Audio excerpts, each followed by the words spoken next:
আলহামদুলিল্লাহ যে সিরিজটা উইন হতে পারছি। আজকে খেলাটা অনেক ইম্পর্টেন্ট ছিল আমাদের জন্য। তো সেভাবে আমরা গেম প্ল্যানিং করেছিলাম, একটা ভালো শুরু খুব দরকার ছিল আমাদের।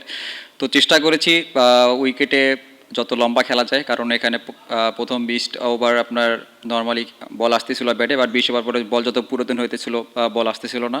তো আজকে চেষ্টা করেছি যে ভালো শুরু হলে যতটা লম্বা ক্যাটি করা যায় সেটা চেষ্টা করেছি, আর ফার্স্ট সেঞ্চুরি তো অবশ্যই স্পেশাল আলহামদুলিল্লাহ। আর ওই সময়টা বল একটু রিভার্স করছিল, তো শান্ত ভাইয়ের সাথে আমার ডিসকাস হচ্ছিল। শান্ত ভাই আমাকে অনেক হেল্প করছে ওই সময়টায়, কীভাবে খেলা উচিত, কীভাবে এই এই এই 2-1 ওভার সার্ভাইভ করা যায়। তারপরে তিনি আমাকে বলছিল যে তারপরে আরও অনেক ইজি হয়ে যাবে। তো চেষ্টা করছি ওই 2-3 ওভার সার্ভাইভ করার এবং দেখে শুনে খেলার।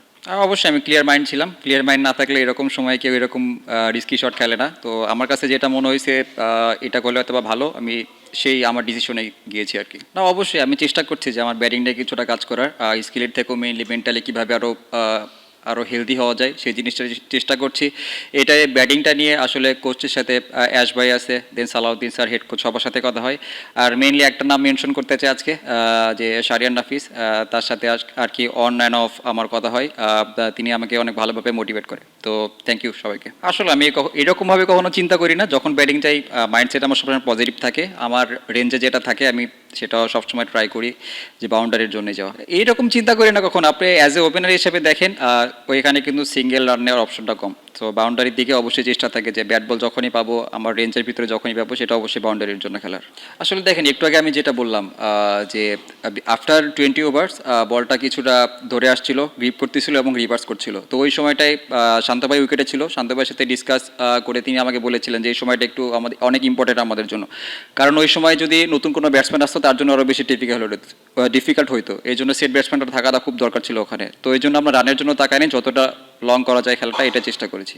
এরকম কখনো চিন্তা করি না, সবসময় চেষ্টা করি টিমের জন্য ভালো কিছু কন্ট্রিবিউট করার। আর লাস্ট ওয়ান ডেতে অনেকগুলো ভালো সেট হয়ে আমি আউট হয়ে গেছি, সেটা ক্যারি করতে পারি না। তো আজকে চেষ্টা করেছি যে যেটা ভালো শুরু পাইছে এটা যাতে কীভাবে আর একটু বড় খেলা যায়। তো তো যেটা হয়েছে আলহামদুলিল্লাহ। আসলে দেখ একটু খারাপ লাগে, কারণ লাস্ট আরও হয়তো বা আগে হওয়া উচিত ছিল এটা, বাট করতে পারিনি। অনেকগুলো ভালো লিঙ্কস ছিল, সেগুলো ক্যারি করতে পারি না আমি। তো আসলে যেটা পাস্ট হয়ে গেছে ওই দিকে তাকাতে চাই না, সামনে মুভ ফরওয়ার্ড করতে চাই।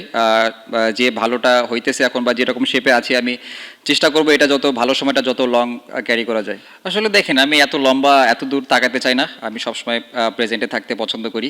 আজকে যেটা হয়েছে এটা কিন্তু পাস্ট হয়ে গেছে। সামনে যে সিরিজটা আসবে চেষ্টা করবো প্রত্যেক সিরিজে প্রত্যেক ম্যাচে ভালো কিছু কন্ট্রিবিউট করে, এবং আপনি যেটা বলেন সেঞ্চুরির কথা, প্রত্যেক ম্যাচে চেষ্টা থাকবে সেঞ্চুরি করা। এটা তো সব ব্যাটসম্যানেরই থাকে যে প্রত্যেক ম্যাচে ভালো করবে, টিমকে ভালো কিছু কন্ট্রিবিউট করবে। তো আমার চেষ্টা থাকবে প্রত্যেক ম্যাচে কীভাবে কি টিমকে ভালো কিছু কন্ট্রিবিউট করতে পারি। আর আমি এত লম্বা এত দূর তাকাতে চাচ্ছি না। ইনশাল্লাহ চেষ্টা করব, হয়তো বা এর থেকেও বেশি হইতে পারে। তো স্বপ্ন দেখতে তো কোনো সমস্যা নেই, তো অবশ্যই চেষ্টা করবো ইনশাল্লাহ। অবশ্যই অনেক ইম্পর্টেন্ট ছিল, কারণ আমাদের শেষে দেখছেন যে রিশাদকে বোলিং করানো হয়েছে, যে সময়টায় আসলে আমরা চাইছিলাম একটা কোনো পেসার থাকবে কিংবা এরকম কি।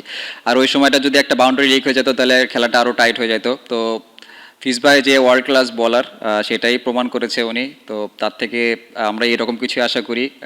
তো কি বলবো, যেটা হয়েছে আলহামদুলিল্লাহ সব কিছু ঠিকঠাকভাবে গেছে, আমাদের ফরেই গেছে সব।